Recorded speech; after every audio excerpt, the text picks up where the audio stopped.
Trapmore gang, we are back with another video. Did you miss me? I know I've been away for a little while. I haven't been uploading on the main channel. I haven't been uploading on the second channel. I know it's been nothing but cobwebs and tumbleweeds over here on the channel for the last few months, but baby, I'm back. I'm back with a bang and a banger, and you'd have to have been living under a literal crack rock to have not caught my latest main channel upload, No Limit, Chicago's Deadliest Gang. Appreciate every single one of you folks, phonem, all the viewers from Chicago, America, and beyond all over the world that came in and checked out this video. I appreciate you. We landed a gosh darn million views in a week. That doesn't happen to me too often, frankly, people. That's a rare W for your boy, and I gotta say, the road to getting this project done and out and released for you guys was truly a roller coaster of emotions, ups, downs, lefts, rights, side to sides, all shaking it all about, all that good stuff. But this was a hard project to put together, people. I've got to say, 2 solid months of nothing but research going into this video, finding out every single fact, picking apart every single over East Chicago gang documentary that I could possibly find, reading many articles, many documentaries.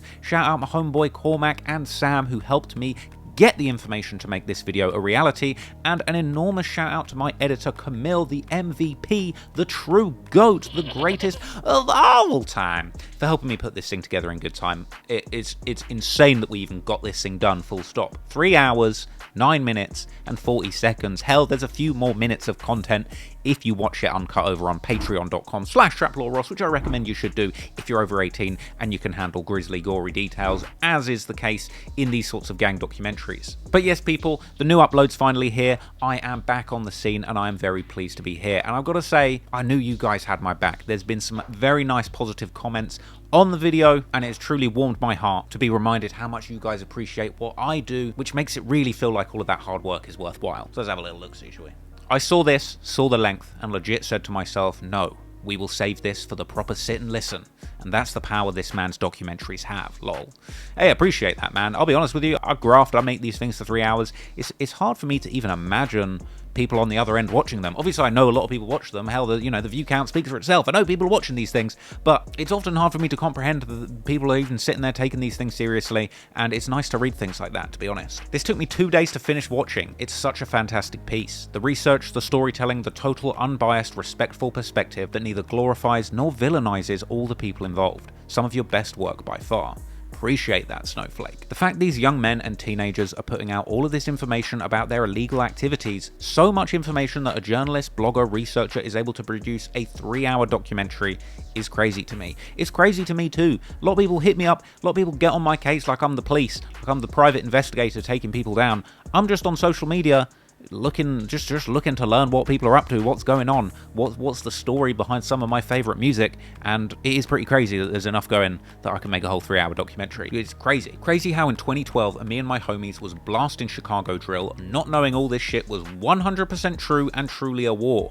Thumbs up to all the guys that made it out, and stay away from that shit like Keith. Truly inspiring, and should be used as a model for rappers coming up in Chicago to keep their business and leave the streets alone. Shit only ends 2 ways, in a box or in a cell. This is an interesting one. I want you guys to realize just how overlooked the issue of the Navy SEALs selling weapons to the gang members from Kentucky. This is an extremely overlooked detail, and as sad as it is, it happens a lot more than people think. It's so easy to get a gun in low-income areas, it's insane. I really wish people would stop killing each other, but it feels like outside people will always fuel this kind of violence. Interestingly, the gun used in this crime would end up being connected to 3 Navy SEALs who had been busted running a gun racket in Chicago for years, with the news later reporting that US soldiers in Kentucky were selling weapons across state lines to pocket town gang members who were using those guns to settle scores on the streets. It kind of makes me upset to think that, you've got these weapons manufacturers. I mean, it's all well and good in America. Guns are pretty widespread. They're pretty widely available. What the whole, gun laws and, constitutional right to bear arms that you guys have going on. But even so, guns that are produced for domestic self-defense is very different to guns that are literally manufactured for armed warfare in, global conflicts. The fact that you've got guns from the military, they're being circumvented, sent to the inner cities where they're being used in gang beef. It's like these are literally military weapons, and they're falling into the hands of the pocket town GDs. It's just crazy, and it's really sad, unfortunately. I mean, that's the reality. You fall into the gang lifestyle, and you're getting hunted down by your ops who are being armed by the American military. Like, that shit's crazy. This whole war between them is like a movie. Getting out of jail and shot 64 times, the top killer snitching on his deathbed, even the fact that death is so common, a random bystander placed a sheet over a body on the street without even calling the police. Everything seems so crazy. Facts. I'll be honest, when I was writing this story, I didn't set out to make a 3-hour epic. I really was just like, look, I'm trying to tell the story of G Herbo, Lil Bibby, Juice WRLD, like those guys over East in Chicago, people I'm really interested in, people whose music I love. Let's drill deep down and understand the story of these guys. And I'll tell you what, when I started researching, it just got crazier and crazier. You know, like you say, the story of KTS Dre getting shot 64 times outside the police station, like the story of Lil Wet, allegedly, but then beating the case, you know, allegedly killing 4 guys after the murder of his own father. Honestly, and I'm not trying to sensationalize these stories because it's messed up, and I just want to spread awareness and let people know the reality behind this music. But my god, it's like Hollywood movie after Hollywood movie. Like nearly every single one of the people who I mention in this story could have a goddamn Hollywood movie made about their life. Mad Max, Shooter Shells, G Herbo, Lil Bibby, every one of them is worthy of a blockbuster movie because their life has been so crazy. It's sad that everyone's had to go through this, you know, but at the same time,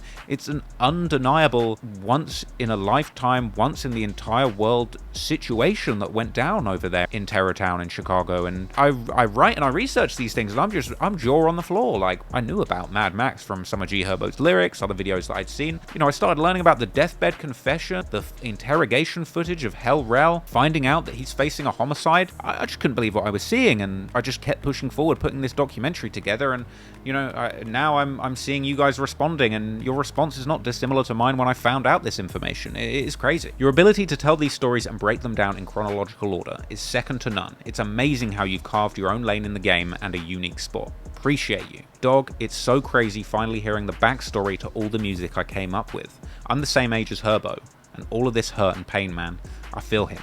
For anybody who lost a friend to gun violence, I feel you too, and I'm praying for you, and anyone that was involved.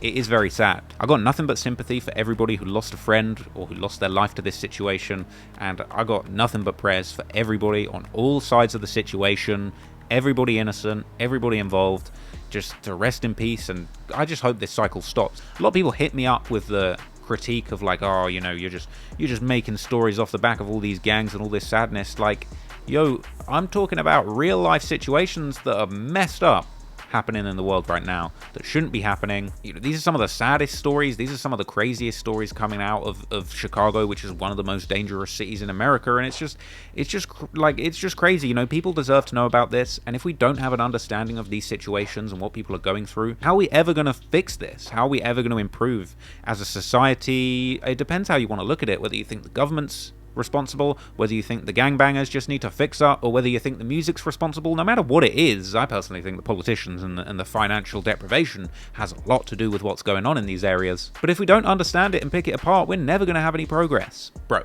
the more and more you do these, the more networks are going to pick up on how incredibly great you are at storytelling, doing your research, and compacting all of this video and picture evidence that sucked me in for a viewer as 3 hours.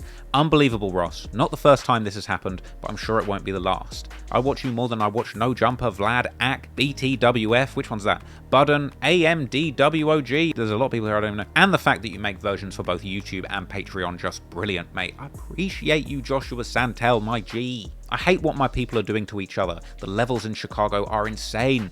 I wonder just how desensitized these communities are. From the police to the hospital workers, residents, families, that's a whole lot of trauma to have to protect yourself from mentally. And it seems like it's not going to stop. That is fact. It is very sad what's going on there. Look, I appreciate there is a whole lot of positive comment on this video. Despite the difficult and sad subject matter, I do really appreciate that everybody can see the hard work that went into this video. And I do want to assure you that my intentions are very pure when making this kind of content. I'm not making light of the situations that have happened. I take them very seriously. I'm not trying to make fun of anybody. I'm not making any little jokes and quips in these kinds of videos. And I am making every effort to be as accurate, factually correct, and meticulous with the information that is available out there to the public as I possibly can. But with that said, of course, naturally, there's always going to be a few haters waiting in the wings, ready to pick apart what it is that I'm doing, ready to attack me for even being in this position. And if I'm going to keep it real with you, if you let me keep it 100, 150 if you will, I'm not afraid to take a little bit of criticism too, so let's have a look at a few negative comments and just see what people are saying. Man, you give the police a great primer on gangs, rolling on the floor laughing.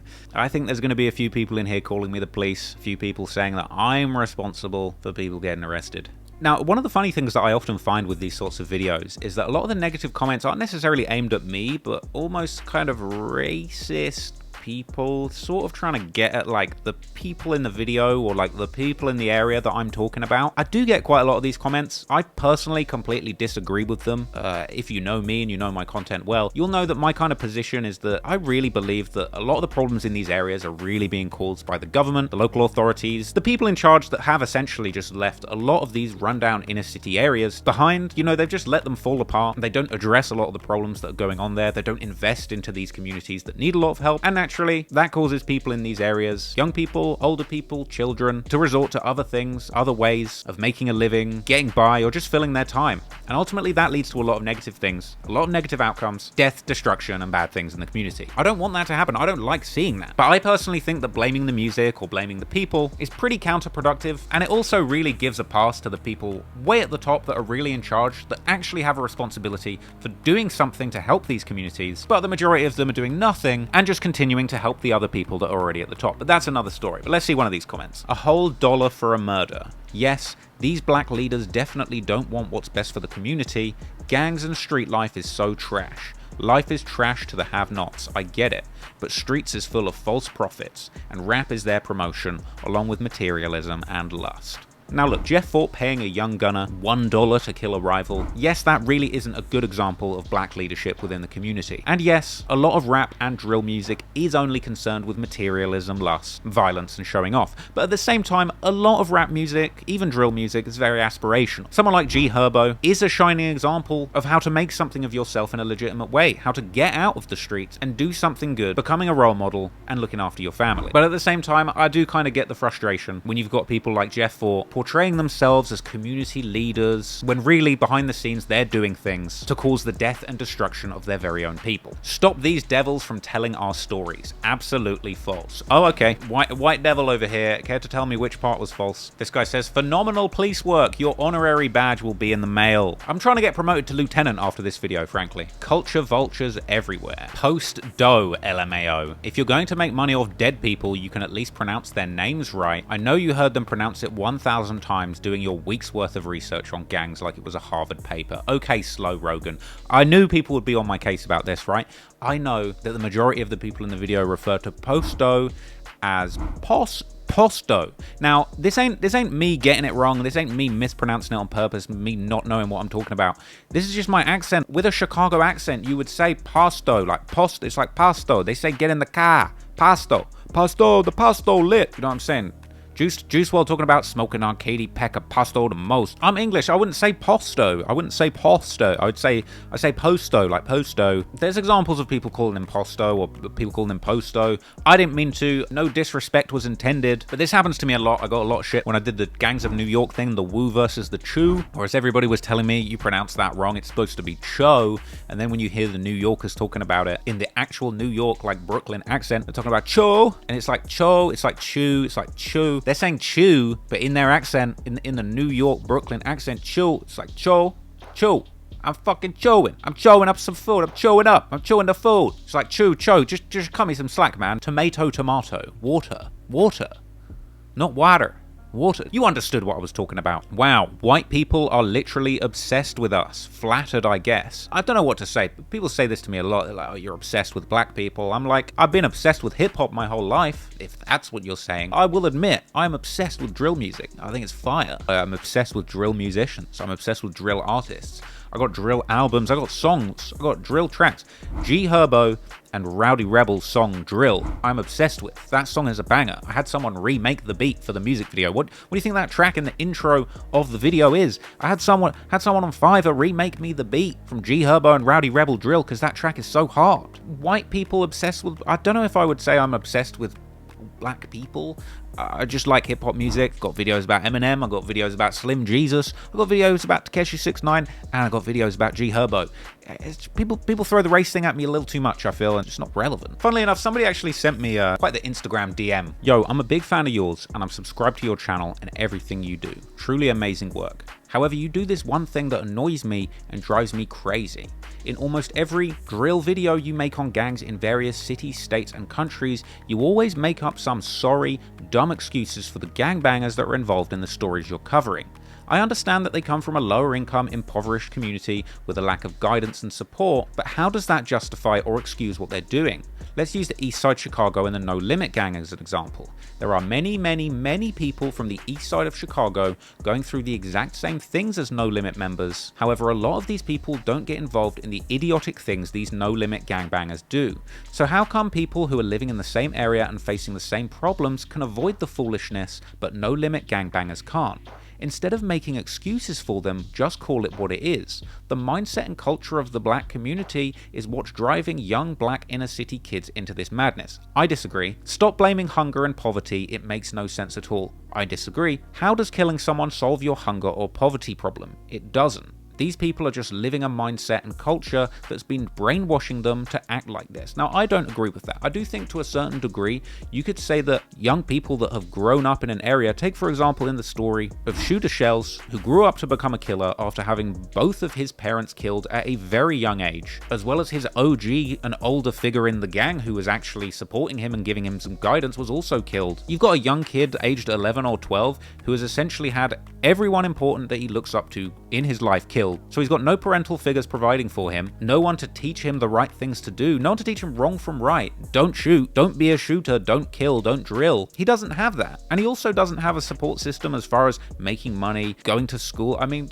come on, like if you've had both of your parents murdered when you're a kid, school's the last thing on your mind. And I can absolutely understand how you would cultivate a mindset that would be obsessed with death or revenge or just simply not care about what happens to you, because none of the people who should have been caring for you at that age are there anymore. They're gone, they're dead. I'm only messaging you because you and others who continue to feel bad for them or make excuses as to why you understand how they got into this situation are only making it acceptable for them to keep up the foolishness. Instead, call out the culture that says you must get revenge or you're not cool or tough. Beneath the surface, I get what you're saying, and I definitely don't admire the culture that says you must get revenge or you're not cool and tough. Whenever I see a rapper get hurt or subjected to violence, I really am not that guy that's like, they need to spin, they need to get back, they need to slide. I really think people need to be the bigger person. I think it's really important to like get away from the streets, get away from dangerous situations, focus on the success. Listen, if I see a rapper get caught lacking, I think they should immediately slide to the studio, make some music about it, make a diss track, make a song talking about their feelings. This guy says, call out the culture that says it's cooler to be a known killer than to be a known scholar. Call out the rappers that continue to drop lyrics that glorify crime and confuse and mislead the youth. God, this is a long message. I might not be able to finish this, but you cannot convince me that inner city youth in any city can't find a job at McDonald's and their only option is to fight in the streets or to try and survive and die. Well, it's funny you say that, because if you'd have watched the video all the way to the end, you'll see Cairo talking about there really is no escape in the streets. Because if you're born into this gang-infested area, into this life of gang banging and violence, as Cairo said himself, you're going to go to school to get your education and somebody's going to come to school and shoot you and put your brains on a book. If you're born into this situation, you're not safe. How are you supposed to go and have a job at a McDonald's when you're from an area where you're considered an op? You might not even be involved in the street situation. Your big brother might be involved with the GDs. You're working your job at McDonald's and the BDs are going to come and pop you. This situation, and I've not even lived it, but being born into this situation, being born into one of these areas, it's a lot harder and a lot more complicated than just grabbing a job at McDonald's. But I do appreciate people getting in my DMs with their thoughts and their comments and their perspectives. I'm not scared to debate. I'm not scared to hear a perspective different to mine or to take some criticism. I'm just trying to be a better person. I'm trying to understand, and I'm not trying to hurt anyone's feelings with these videos. I'm really just trying to document some reality that's going on. So one last thing. I've seen a video that's been going around recently since my video went up. This is a video from Windy City Report, new page apparently, called Traplaw Ross is wrong about No Limit. So let's finish off the video. Let's hear a little bit more criticism of your boy. The particular error that I'm about to name in this video, I've been guilty of probably hundreds of times, and anybody that's been following me for a while knows that, so I'm not putting myself above anybody. I feel like he's about to call me out for like a real technical mistake. It's going to be like geography. This is going to be a geography mistake rather than like more racial, socio-economic commentary. What we're going to talk about here is what really amounts to slander. Traplaw Ross, you guys may know. Man, I've slandered a group of people, oh shit.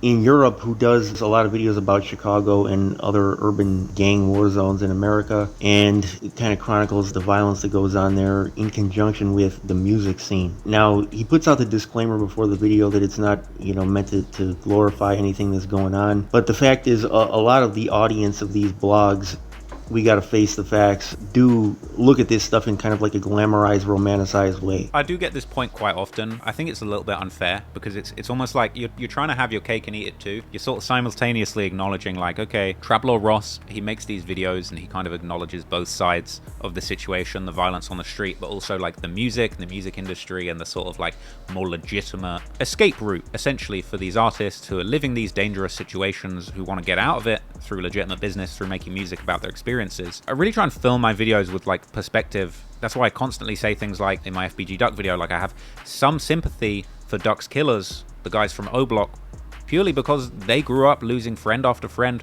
experiencing nothing but death and violence, and you really do come conditioned to that sort of situation. And it's not their fault that they're in that situation. It's tragic that they're in that situation. You growing up as a child in a kill or be killed environment, that's going to lead you to be a killer, unfortunately, and it's also going to lead to you facing the consequences of being a killer. I really don't think I romanticize or glorify the gang lifestyle or the drill lifestyle. I really make effort not to, because I don't think it's glorious. I think it sucks. I really love drill music and the energy. Like, for me, there's nothing better than having a workout to a drill song. Throwing on some 2-2-Gs and having a hard workout, lifting some weights, hitting the punch bag. I'm not really trying to drill anyone. Not trying to see 2-2-Gs get drilled. Not trying to see my favorite artists lose their lives. And I really don't want to glorify the violence. I do want to glorify the music because I think the music's very good. But I feel like it's a little bit unfair to kind of say, well, you know, he tries to keep things real and honest and fair, but his audience are glorifying this stuff, because a lot of people are glorifying this stuff. I'm not one of these pages creating auto-generated content about Chirac's Biggest Savage. You know, I'm meticulously researching a situation and trying to provide a nuanced view of it. So it's a little bit unfair. I feel like you're like lumping in the whole kind of slightly toxic drill slide for Von community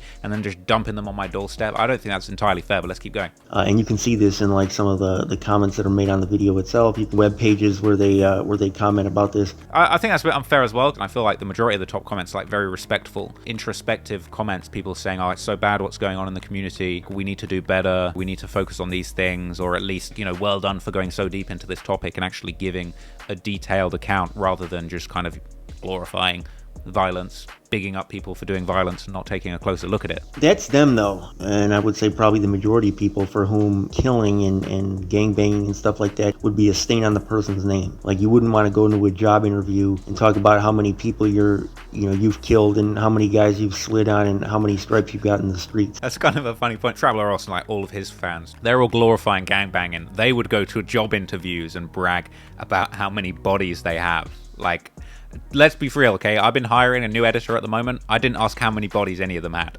Okay. I'm just like, okay. And what's your university qualification? Okay, 2-1 honours, yep. 4.0 GPA, very nice, yeah. And how many bodies do you have? 4 bodies? 2 attempts. Oh, interesting, 2 attempts. Oh, very nice, very nice. Headshots? So that kind of a thing can seriously damage somebody's reputation in arenas of life where it really matters. Yeah, yes, having bodies and being a confirmed murderer would damage one's reputation in life where it matters. That is true. Calling somebody the top killer or calling some gang the deadliest gang can be a big-time stain on their name. And like I said, I've been guilty of that too. Okay, I feel like I understand the point. A few people have been on my case for titling the video No Limit Chicago's Deadliest Gang. I'm really not trying to do like a deadliest catch situation over here. And I know a lot of people have been in the comments. I did see the comments of people saying they're not the deadliest gang. I'll be real with you. This is just my perspective. I've probably made like 4 or 5 videos on Chicago gang situations. I've made a lot more videos on drill music scenes in other cities, you know, Jacksonville, New York, London, Australia, Sydney. And this No Limit story, for me, this is the deadliest gang I have covered so far. I've not had stories where there are situations, for example, Lil Wet, where somebody has been accused of killing 4 people in one go and then beaten the charges. I've never experienced that. To me, that is extremely deadly. That is up there with the deadliest situations I have encountered. And I'm really not trying to clickbait, not making light of it. Like, I'm not trying to crack a joke or make fun of the situation. I got to the end of this No Limit story and I said to myself, this is the deadliest story I've told. So many people are losing their lives in this story like it's nothing. To be fair, didn't mean to clickbait. You know, I wasn't trying to glorify or glamorize. Wasn't trying to say like No Limit, like they're the deadliest. I'm more trying to say like this story, like prepare yourselves. This is one of the biggest, most catastrophic losses of life that you're going to experience in one of these videos. So it's worth clarifying. So he had said that No Limit, the gang over on the east side, was Chicago's deadliest gang. Now, whatever standard you use to measure the term deadly, that's not It's not true. It's not true at all. I feel like it's almost like ironic, like he's on my case talking about like, oh, you're glorifying it, you're focusing on like who's the deadliest. But then he's like, my biggest problem is you called them the deadliest, and there's way more deadly gangs in Chicago. Let me glorify some more deadly gangs in Chicago. So tell me who I should glorify. As far as like body counts, Bro, he just told me not to glorify body counts, and now he's talking about as far as body counts. If we're focusing on body counts, which is of course the most glorious metric to focus on, the particular neighborhood where No Limit is at is not even close. And I would say that as far as gangs, and racking up the particular murders that they do, No Limit is probably not even in the top 10. Okay, don't glorify gangs, but also, like, let's maintain a list of top 10 most glorious murderers. I want to know the top 10, bro. If this guy doesn't give me his full top 10 list. CPD has named specifically the most violent gang in Chicago by name. And he said the traveling vice lords on the west side, per capita, per member, were the most violent gang in the city of Chicago. Okay, look, listen, right?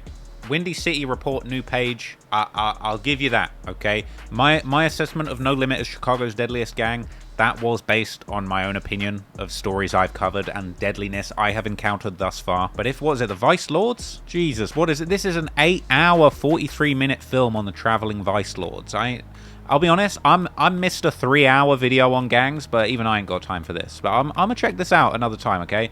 I suppose there is a deadlier gang than No Limit in Chicago. Chuck that on watch later, and I'll find out about it. I'll do a whole other thing, okay? Chicago's real deadliest gang. Apparently, the traveling Vice Lords. I gotta say, it looks like they were traveling with a whole lot of firearms from this indictment. So this dude might be right. What does this say? Chicago nabs dozens in traveling Vice Lords gang linked to coke, meth, and heroin. With the west side of Chicago, where those traveling Vice Lords are located, the violence is consistent, and I dropped a video about this probably 2 weeks ago. It's continued at that same pace in that neighborhood. And oh look, okay, listen. Windy City Report new page. He knows who the deadliest motherfuckers are, right? I'm going to subscribe to him. When I'm looking for a set of motherfuckers catching more bodies per capita than anyone else in the city, the real deadliest gang, when I'm looking for the real motherfuckers to glorify for all the bodies they're catching, I'm going to go to Windy City Report new page's last video that he said he recorded a few weeks ago. That's who I'm going to talk to. And by the neighborhood, we're talking about like East and West Garfield Park, Austin, Homan Square, that area on like the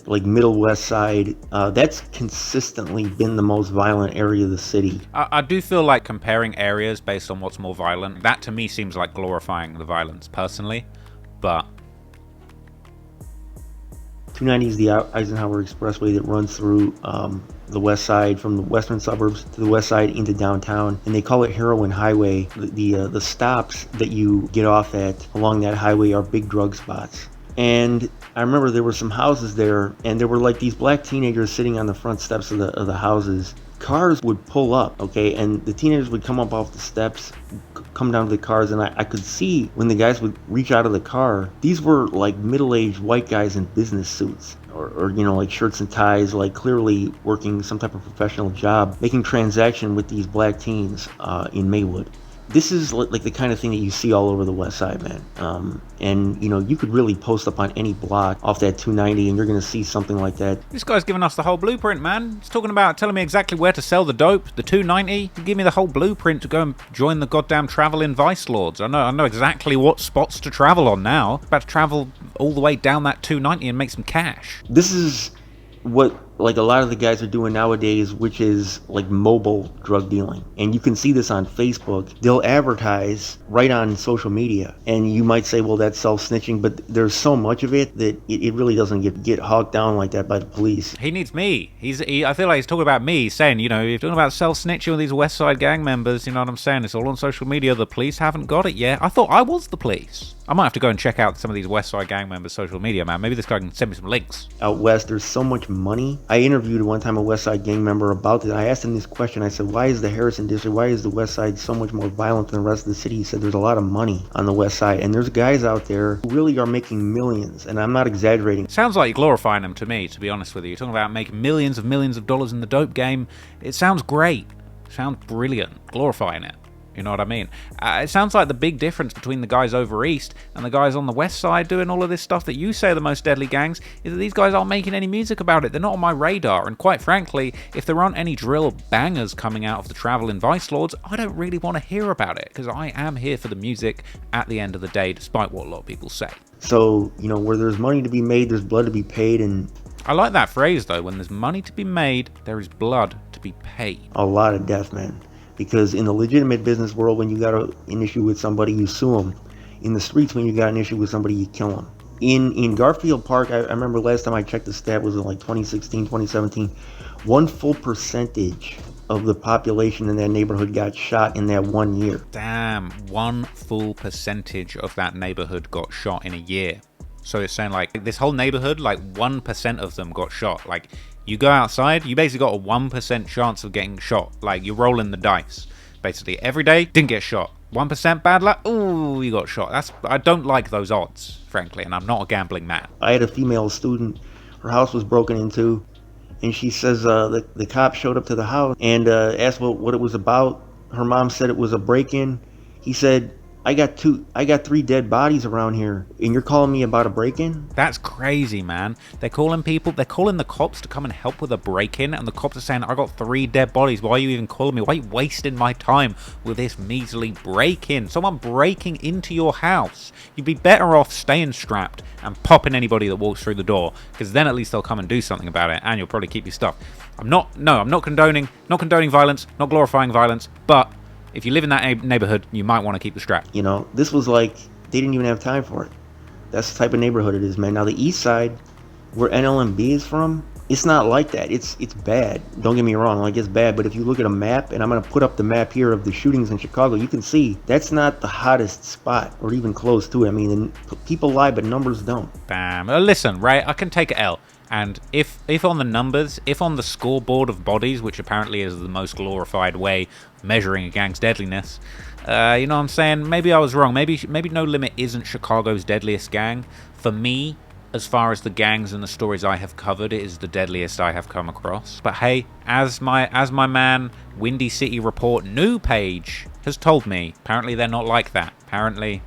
Apparently, these are the real deadliest gangs of Chicago. I mean, there's so many gangs around the city, man, that pop up way more on the police scanner than 79 Knesset. A lot more. So that's just my 2 cents on that. And, bloggers, to all the bloggers out there, they got to be careful to learn the lesson that I learned before they learn it the hard way, the way I learned it the hard way. How did he learn it the hard way, bro? What happened to Windy City Report new page? Bro, did they press him? Did he get pressed by the goons? Did the Traveling Vice Lords pull up on this guy's block and press him like a cool, smooth glass of orange juice? Let me know. That even a group of guys on their name that, doesn't apply to them factually. Because even if you don't name, like, oh, this guy's the killer or that guy's the killer, it's guilt by association.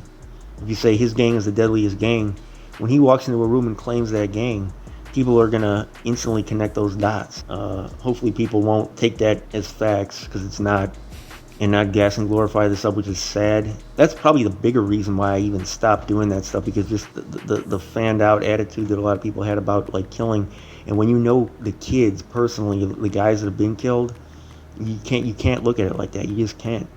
Your boy Winnie C. Report, I'm out. Listen, very interesting video. I am never one to shy away from a little bit of criticism, a little bit of critique. And hey, look, maybe No Limit aren't the deadliest gang in Chicago by the metric of most people killed, but they're certainly the most deadliest gang that I have covered in this way. And hell, maybe as a little bit of time goes on, I might cover some more organizations. I might even cover the Traveling Vice Lords. I might check out the Traveling Vice Lords. I could do a little follow-up. You might have just given me my next story idea, Windy City Report new page. But anyway, those are my thoughts. Thank you everybody who watched the No Limit video over on my channel. Thank you to YouTube, because we did actually have the video was taken down for a few hours. We had a little bit of problems behind the scenes with that video, but thankfully YouTube were very reasonable. The support were very helpful, and on this occasion we did get the video reinstated in a few hours, and it saved me from being very sad, man. So that was lit. Video's lit. Thank you everybody for watching, and I've got another banger coming.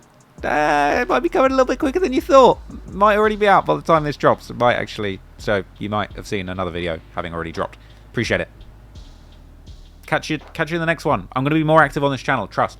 Peace.